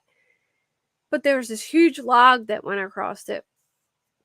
So we got on the log, and I told the guy I was running with, like, dude, just get on your butt and like scoot across. And he was like, no, I don't need to do that. So he fell, and he was holding on. He was holding on to the log. Like, I was sitting and scooting across, so I was like sitting on the log looking down at him, and he was holding on from underneath with like his legs and his arms wrapped around it, and he kept saying like, help me.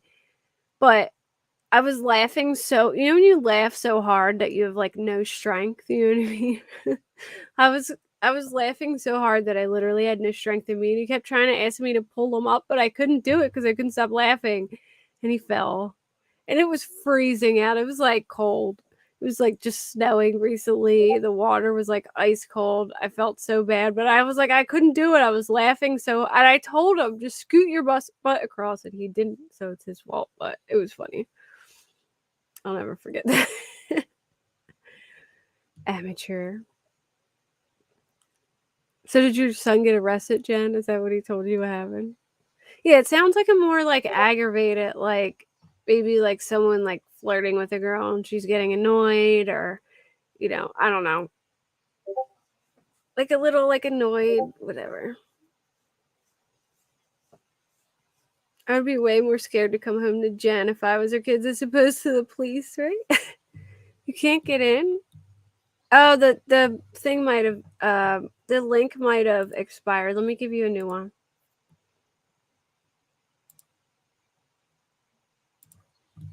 So after like 7 days, I think the link expires. Try that one, Crystal Ann. See if that one works. So if you ever like oh, I didn't know it's been crazy, but if you ever can't get into you're welcome, babe. If you ever can't get into my Discord by using a link, it's there you go, you're in. I just saw it pop up. It's usually because the links expire after like a week, and you just need to get a new one, that's all. And if anyone's not in my Discord or wants to come in, there's the link. And let me announce this again. On Wednesday at 9 o'clock, I am having a creator roundtable talk about the John Bonet case, and like everyone is coming, which I did not imagine that. I thought for sure. I invited like every creator. I, you know, just invited a bunch of creators, like all the people that I'm cool with, invited them. And I was expecting a lot of people to be busy because it's Christmas time, and like everyone was like, oh yeah, hell yeah, I'll be there. So it's gonna be like over 10 people.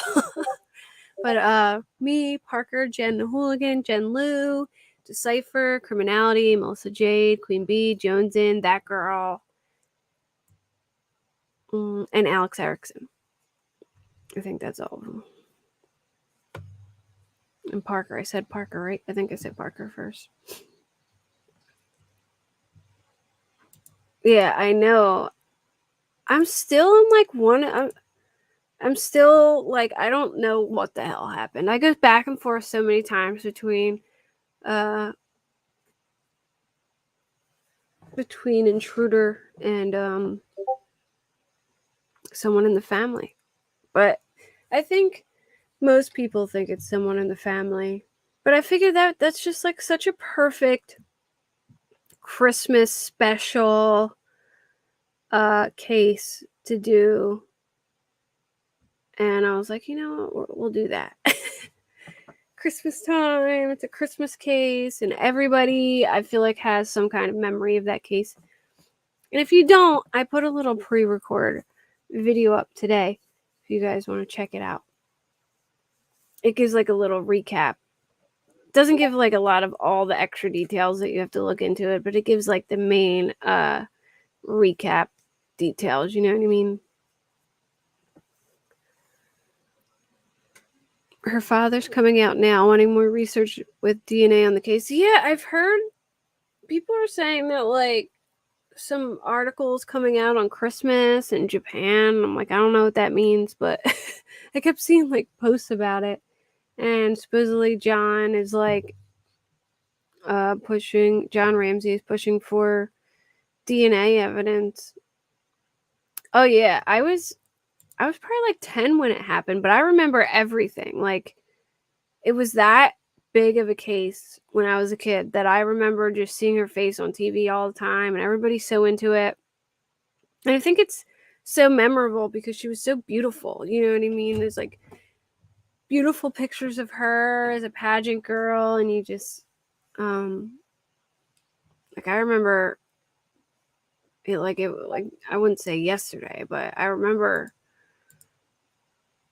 it's been a while since I got like really into it though, so that's definitely gonna be awesome to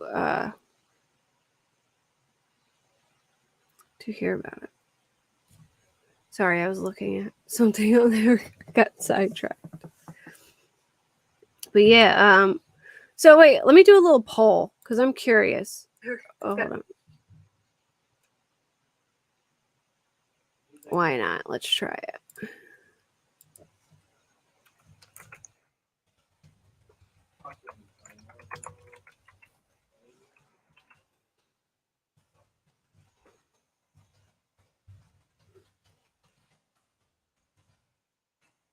I'm just curious to see. There we go. Did it pop up? Is it there?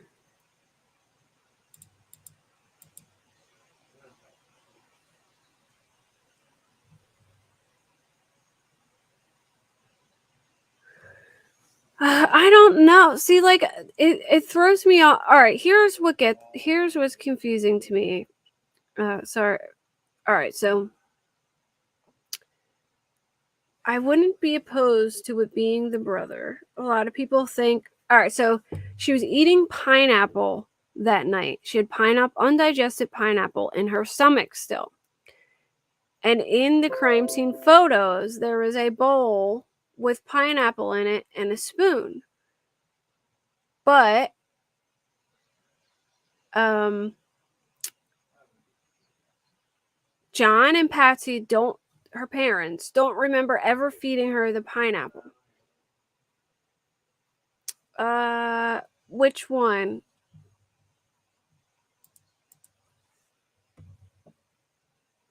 Hold on, I'll tell you right now. One I think is Jen Sharp and one is Jen Liu. I'll tell you real quick.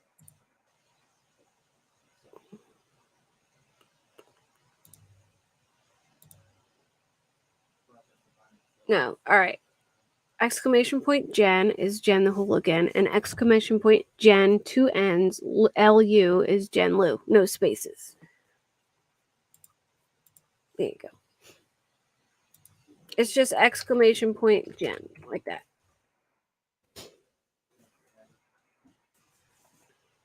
But yeah, the ransom note is too much for sure. But like, for instance,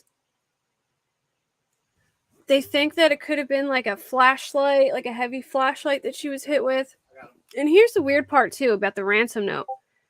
The marker that was used to write the ransom note was found in the cup again. And it's like, if somebody were to write a ransom note that was kidnapping someone, would you take the time to put the marker back in the cup? Which I thought was an interesting thing that they said. Like, I was watching a special on it. Oh yeah, way more people think it's a family. It's a family, but they say usually if it's like a family member, they would be more inclined to putting the pen back in the thing because it's their regular routine, you know? And the spider web in the window was undisturbed. So it could be Burke, but here's what I don't get is that they say she was killed by both a cerebral craniocerebral injury and asphyxiation. But all right, say Burke just hit her over the head, then I would be like, all right, I get that. But the asphyxiation gets me because it's like, if he hit her over the head and she was still alive, why wouldn't the parents just take her to the hospital and be like, he accidentally whacked her over the head? I mean, he wouldn't have got in trouble for that. Why would you stage a death? You know what I mean? And I don't think a 10-year-old could have thought to make a garrote or a garrote or whatever the fuck, how you say it, a garrote. I don't think a 10-year-old would even know what that is. You know what I mean? My 10-year-old wouldn't know how to tie a freaking paintbrush to a nylon cord and twist it to, like, that's weird. So I can't see Burke doing that, and I don't understand why the parents would do that if she was still alive. You get what I'm saying? Ugh, I don't know. It's just, that's what's confusing to me.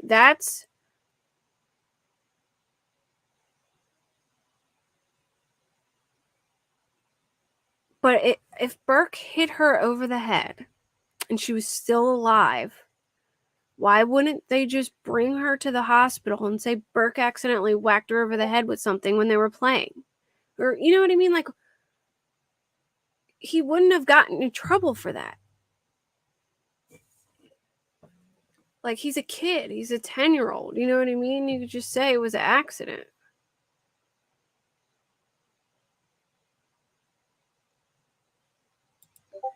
Yeah, but it says she was killed from both. You know what I'm saying? It wasn't like she was killed from...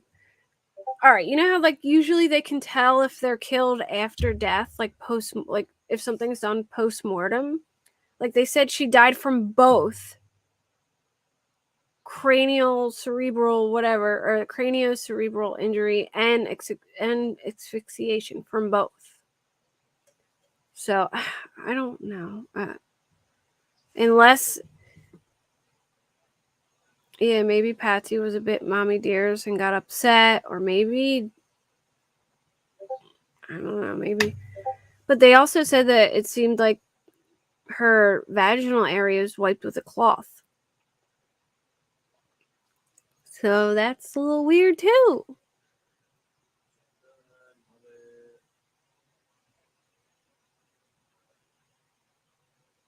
Like, why? Yeah, Patsy died. She got like brain cancer or something and died. John's still alive. Yeah, Burke is strange, but check my messages.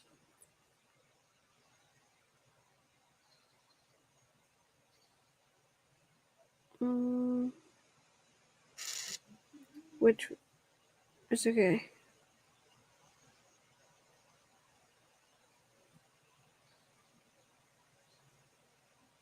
Hold on one second, guys.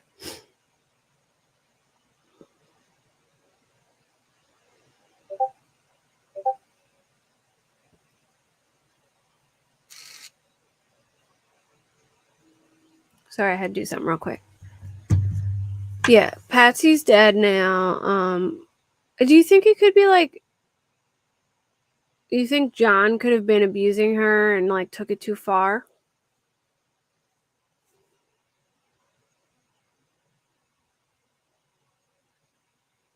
She had like a cord wrapped around her neck.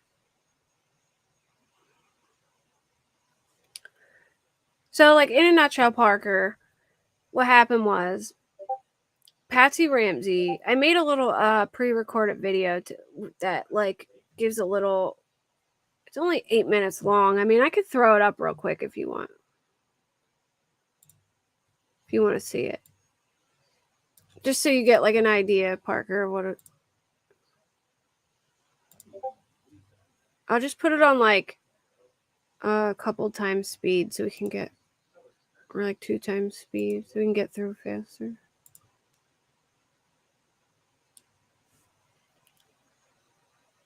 All right.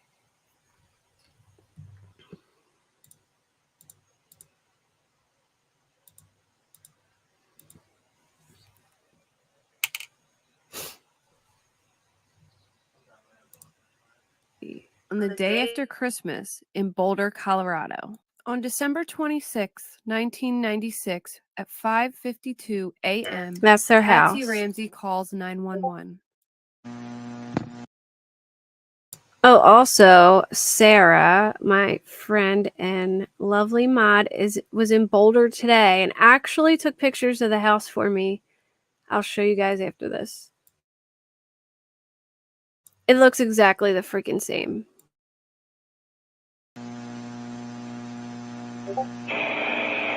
911 emergency. Police. What's going on? 515th Street. What's going on there, ma'am? We have a kidnapping. Hurry, please. Explain to me what's going on, okay? There's a note left and our daughter's gone. A note was left and your daughter is gone? How old is your daughter? 6 years old. She's gone.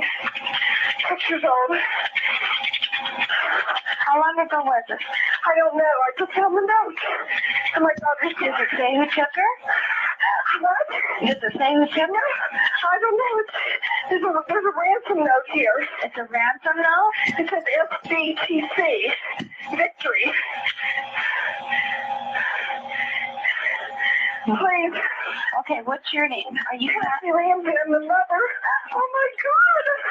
Please. I'm sending an officer over, okay? Please. Do you know how long she's been gone? No, I don't. Please, I just got out. Is she right here? Oh my God, please. Okay, well, somebody. I am, honey. Please. Take a deep breath. Please, okay? Hurry. Kathy.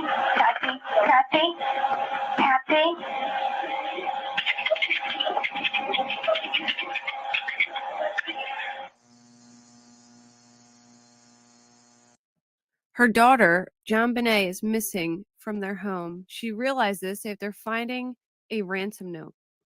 The ransom note read, Mr. Ramsey, listen carefully. We are a group of individuals who represent a small foreign faction. We respect your business, but not the country that it serves. At this time, we have your daughter in our possession. She is safe and unharmed. If you want her to see 1997, you must follow the instructions of the letter. You withdraw $118,000 from your account. It will be in $100 bills and the remaining $18,000 in $20 bills. Make sure that you bring in adequate size attaché to the bank. When you get home, you will put the money in a brown paper bag. I will call you between 8 and 10 a.m. tomorrow to instruct you on delivery. The delivery will be exhausting, so I advise you to be rested. If we monitor you getting the money early, we might call you early to arrange an earlier delivery of the money and hence an earlier delivery pickup of your daughter. Any deviation of my instructions will result in the immediate execution of your daughter. You will also be denied her remains for proper burial. The 2 gentlemen watching over your daughter do not particularly like you, so I advise you not to provoke them. Speaking to anyone about your situation, such as police, FBI, etc., will result in your daughter being beheaded. If we catch you talking to a stray dog, she dies. If you alert bank authorities, she dies. If the money is in any way marked or tampered with, she dies. You will be scanned for electronic devices, and if any are found, she dies. You can try to deceive us, but be warned that we are familiar with law enforcement countermeasures and tactics. You stand a 99% chance of killing your daughter if you try to outsmart us. Follow our instructions and you stand a 100% chance of getting her back. You and your family are under constant scrutiny as well as the authorities. Don't try to grow a brain, John. You are not the only fat cat around, so don't think that killing will be difficult. Don't underestimate us, John. Use that good Southern common sense of yours. It is up to you now, John. Victory, SBTC. So real quick, what's weird about that letter, for one, is he was a millionaire, and they asked for $118,000, which was very close to his bonus that he got that year. Also, the couple of those quotes in the letter were very similar to the movie Dirty Harry, like certain quotes in there. And then I think there was another quote that was similar to another movie. And if you were in their home, they had movie posters all over the house, and Dirty Harry was one of them. So John was a big movie buff.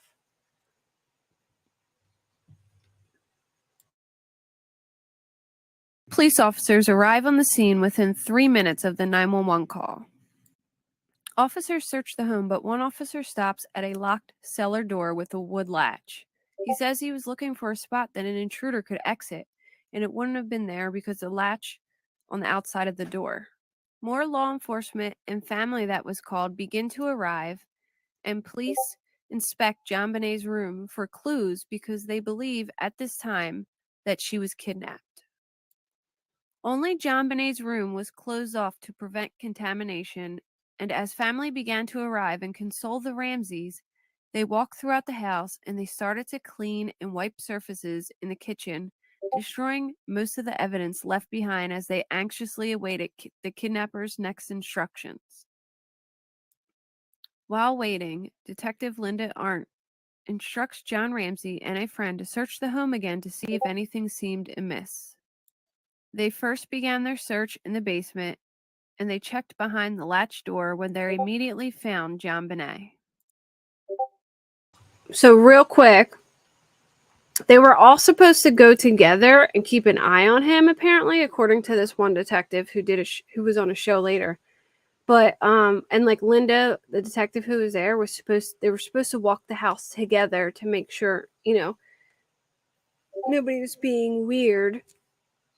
And Linda said that John just got up and took off straight to the basement, straight to the door, and opened it and found John Bonet before she could even keep up with him. So he just was like, okay, let's go, and went straight down there with his friend. So now he had his friend go with him down the basement, and he went directly to that door, and him and his friend found her. He picks her up and brings her upstairs and puts her on the floor, further contaminating the crime scene more than it already was. John Bonet was found bludgeoned to death in this room. Her mouth was covered with duct tape. And let me correct this too. I thought the basement was more so like one big room with sections. I didn't realize that this room was separate from the wine cellar room. So she was found in a different room that looked more like concrete-y, you know what I mean? Like a concrete type basement. And this was the room where the window was open and this suitcase was here, and they believe that's where, if there was an intruder, where they would have left. But the window that was open here still had a really large undisturbed spider web, and the window was very small, so it most likely would have been disturbed if somebody had exited that way or even came in that way. So she was found bludgeoned, like her skull was cracked, and she had a nylon cord wrapped around her neck, and you'll see, it shows it. Tape. A nylon cord was found around her wrist. Duct tape. Found John Bonet. John Bonet was found bludgeoned to death in this room. Her mouth was covered with duct tape. A nylon cord was found around her wrists and neck, and her torso was covered by a white blanket. John picked up the child's body and took it upstairs. When John Bonet was moved, the crime scene was further contaminated, and critical forensic evidence was disturbed for the returning forensics team. The autopsy revealed that John Bonet had been killed by strangulation and a skull fracture. The official cause of death was asphyxia by strangulation associated with cerebral trauma. There was no evidence of conventional RAPE, although SA could not be ruled out. Although no semen was found, there was evidence there had been a vaginal injury. At the time of the autopsy, the pathologist recorded that it appeared her vaginal area had been wiped with a cloth. Her death was ruled a homicide. A garrote that was made from a length of nylon cord and the broken handle of a paintbrush was tied around JonBenét's neck and had apparently been used to strangle her. Part of the bristle end of the paintbrush was found in a tub containing Patsy's art supply. Yeah, people suspect the 10-year-old brother did it, but here's my issue with it. I can't see a 10-year-old thinking of, look at that. First off, look at that rope. So then some people think maybe the 10-year-old hit her over the head and then they made it look like she was murdered to cover for him. But if they could have just said it was an accident, you know what I mean? So I never understood that. Like, yeah, I definitely think it's possible. I just don't understand why they would have went that angle. They could have just said they were playing and, it was an accident. It doesn't make sense to me. And no way he did this. This was Patsy's paintbrush, and these are fibers from Patsy's jacket that were stuck in the nylon cord. And there was also fibers from her jacket in the crafting bin where the other half of the paintbrush was, I think, or where that came from, I guess.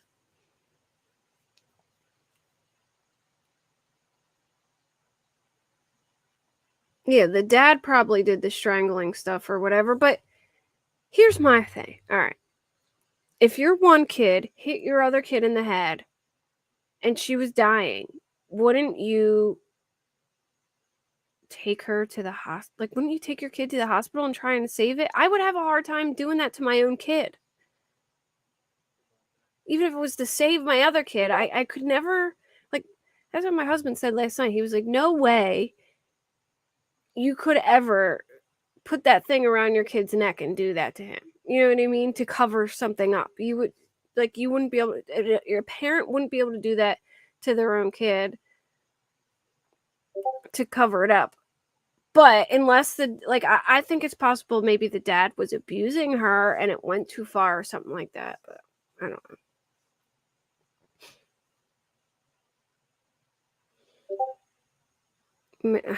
Maybe.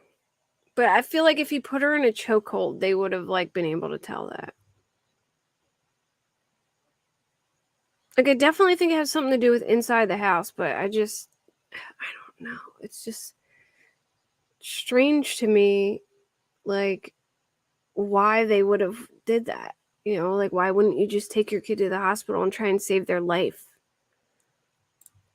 But the bottom third of it was never found despite extensive searching of the house by the police in the subsequent days. The autopsy revealed the cause of death was asphyxia by strangulation and craniocerebral head trauma. In conjunction with craniocerebral head trauma. Now, nobody has ever been charged, and it's unsolved.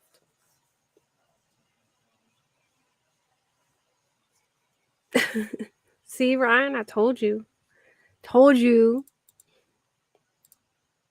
Vegetable or fruit material which may represent pineapple, which JonBenét had eaten a few hours before her death. Photographs of the home taken on the day when JonBenét's body was found show a bowl of pineapple on the kitchen table with a spoon in it. However, neither John nor Patsy said they remembered putting the bowl on the table or feeding pineapple to JonBenét. Police reported that they found JonBenét's 9-year-old brother, Burke Ramsey's fingerprints on the bowl. The Ramseys always said that Burke slept through the entire night until he was awakened several hours after the police arrived. JonBenét's killer has never been found, but there has been many theories. Some believe it was an intruder because there was a person or two who had access to the Ramsey home, and also because Patsy Ramsey used to give tours of her home for their Christmas decorations, and people believe somebody have left the window latch open or something of that nature. Also, let me add, I had just found out that they didn't participate in the Christmas decoration tours this year. But they did have a handyman, I think, that had a key to the house. There was also this guy who was super obsessed with JonBenet that lived across the street. Like, after her death, he would put all kinds of pictures on his wall of her, and his wife thinks he could have done it. I forget his name now. But it is kind of strange if a man was trying to get through that window. No way that spiderweb would have been left undisturbed, in my opinion. Also, a lot of people believe that the killer could be from her own family and inside the home. The ransom note contained the specific amount that they asked for was, I believe, the amount of John Ramsey's Christmas bonus. There was also some movie quotes that he liked that were in the ransom note, and other things of that nature.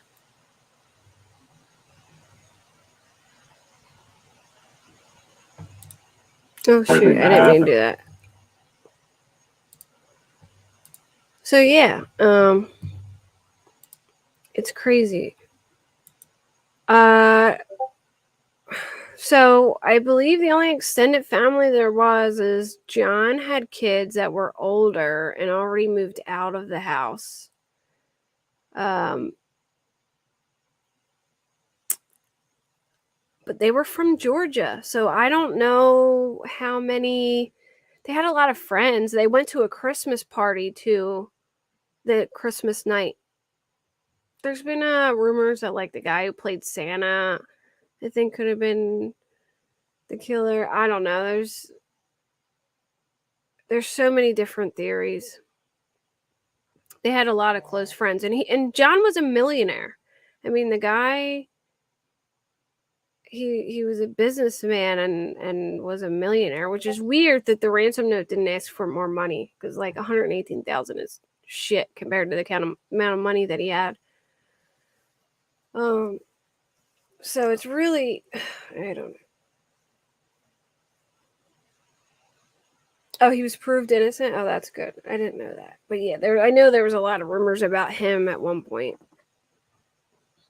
The handyman guy who had the key. I don't know. I mean, I can look it up and see. That's a good, maybe. I could see that. I mean, I think the general consensus is a lot of people believe Burke did it.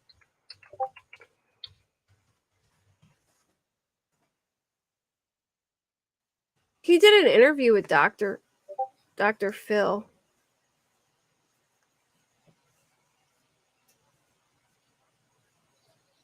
Like, as an older kid.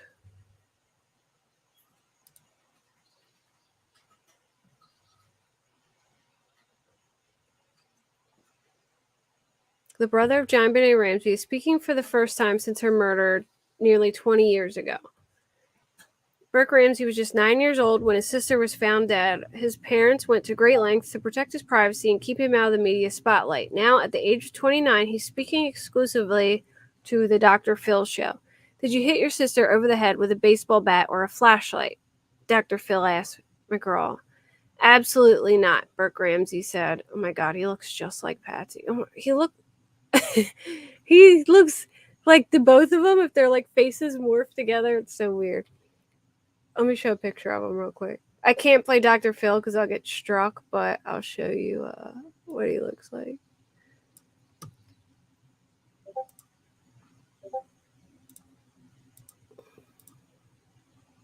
Doesn't he look literally like half of John and half of Patsy?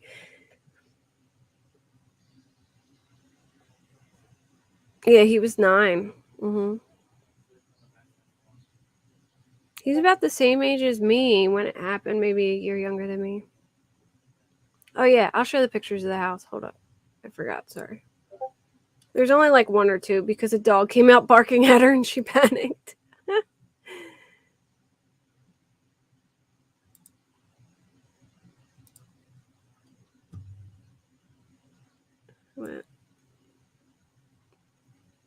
She went there today. That's what it looks like today. It looks exactly the same, doesn't it? I think it does.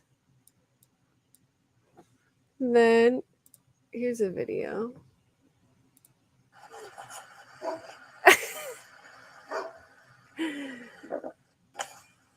So she left. But yeah, she was there today. Figures we were. It's so weird because we were, I planned that all out. And sorry, she's on vacay there, so.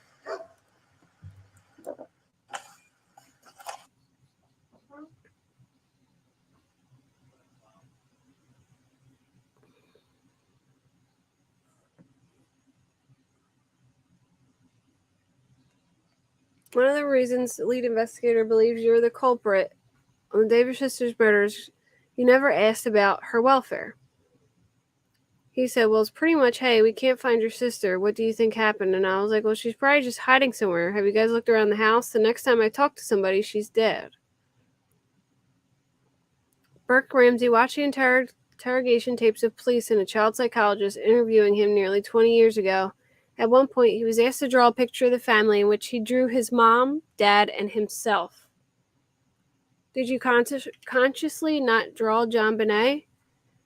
He said, I don't really remember what was going through my head, but she was gone, so I didn't draw her. Dr. Phil walked him through the funeral. I remember the viewing. The casket was small. Her eyes were closed. I think one of her eyes was a little bit droopy or something, but I thought that was weird. He also addressed conjecture that his voice is in the background of the 911 call. Where were you when that phone call was made? And he said, in my bed. Ramsey maintains that he stayed in his bedroom while his mother and police frantically searched the house for JonBenét. He also admitted to being out of bed late the night his sister died. Yeah, I had some toy that I wanted to put together. I remember being downstairs after everyone was in bed wanting to get this thing out. Did you use the flashlight so you wouldn't be seen? I don't remember. I just remember being downstairs with this toy. Dr. Phil wraps up this revealing the interview with Burke with more direct questions about the details of the nation's biggest mysteries. So he was up that night, and they don't remember giving JonBenét pineapple, and there was a bowl of pineapple there. Like, Patsy and John don't remember ever feeding her any pineapple, but there was a bowl of pineapple there, and she ate it. So it very well could have been that they were both up that night together and something could have happened.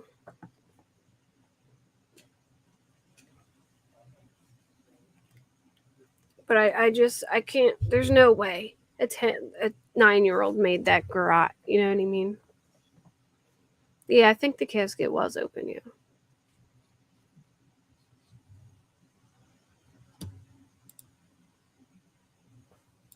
Let me look up, see if there's anything about him having autism.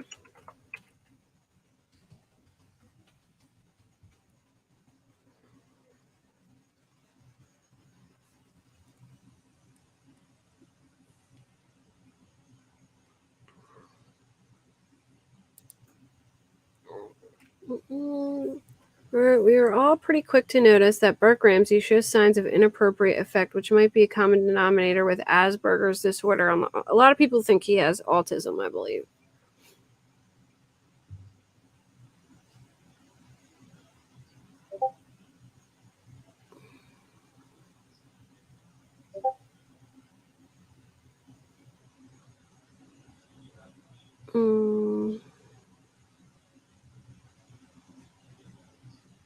I don't see anything.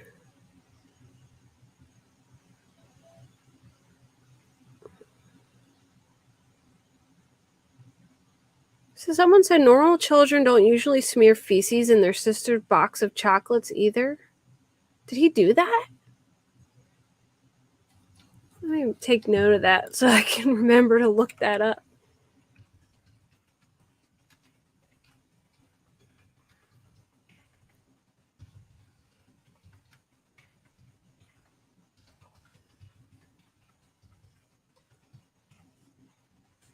Did anyone know that? Did he actually smear feces in her box of chocolates? I mean, I could definitely see that he could have been jealous. I mean, she got tons of attention by their mother, you know what I mean? And he met like with the pageants and stuff, you know?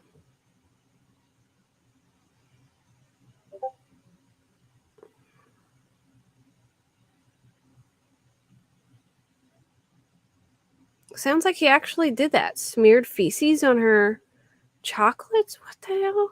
Who would do that?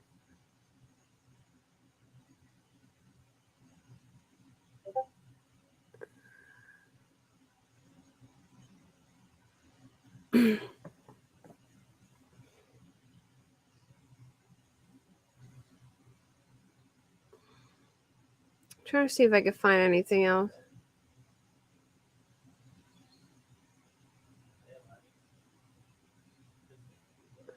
Huh. Yeah, I didn't know that either. Yeah, JonBenet did a bunch of like pageants. Here, look, I'll show you pictures. But her mom was obsessed with I mean, they were from Georgia, so she was like, you know, obsessed with her doing pageants, and that's why I think this became such a really big case, because you know it's like there's a lot of like publicity and seeing her in these outfits. You know, you think like maybe men would have sexualized her because of the way they dressed her for these shows. This looks like the outfit from Pretty Woman. That's what it reminds me of. Yeah, the pineapple there's a bowl with pineapple in it and a spoon in the kitchen, and Patsy and John don't remember ever feeding JonBenet pineapple before bed. So people, and the pineapple is undigested. So people think that maybe Burke was the one who gave her the pineapple.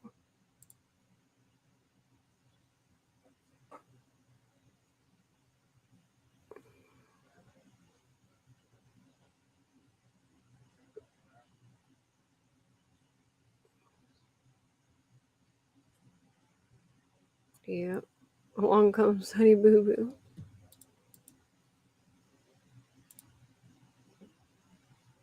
Like, look at these pictures.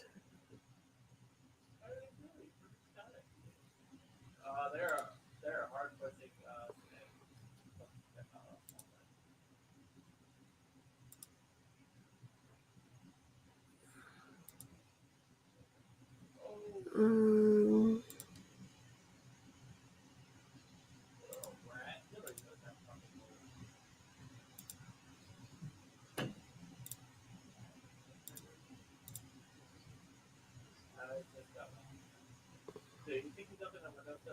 I mean, she did so many pageants. Like, you could just, the pictures are just, there's so many of them. And Patsy was a pageant girl too.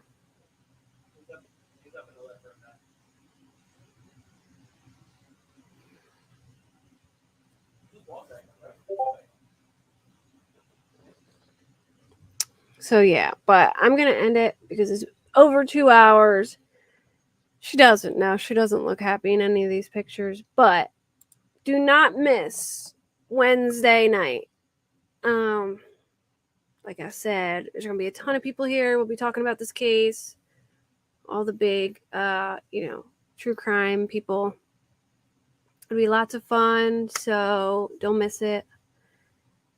And I'll leave the panel open in case some creators do get down. I can have open panel and people come up and share their theories and stuff. But if you weren't here for when I named all the people, Jen Hooligan, Jen Liu, Melissa Jade, Criminality, Alex Erickson, Decipher, Queen Bee, Jones In, Parker, me, that girl. I think I got everybody. But yeah, there's gonna be a lot of us. I forgot someone. I'm sorry. There's so many I have to keep remembering. Thanks, Nate. See you Wednesday. Wednesday at 9 p.m. Eastern time, y'all. Be there, be square. And I already put the what's it called up? The video, like the pre-video, so you can hit the notify me button, and if anyone wants to share it, you can. So I will be back on Wednesday. Have a good night, everyone, and can't wait till then. It'll be lots of fun, and I'm giving away a gift card too. So I'm giving a gift card away to a channel member. So if you're a channel member, I'll be doing that too. $25. All right, good night, everyone. Bye. Love y'all. Bye.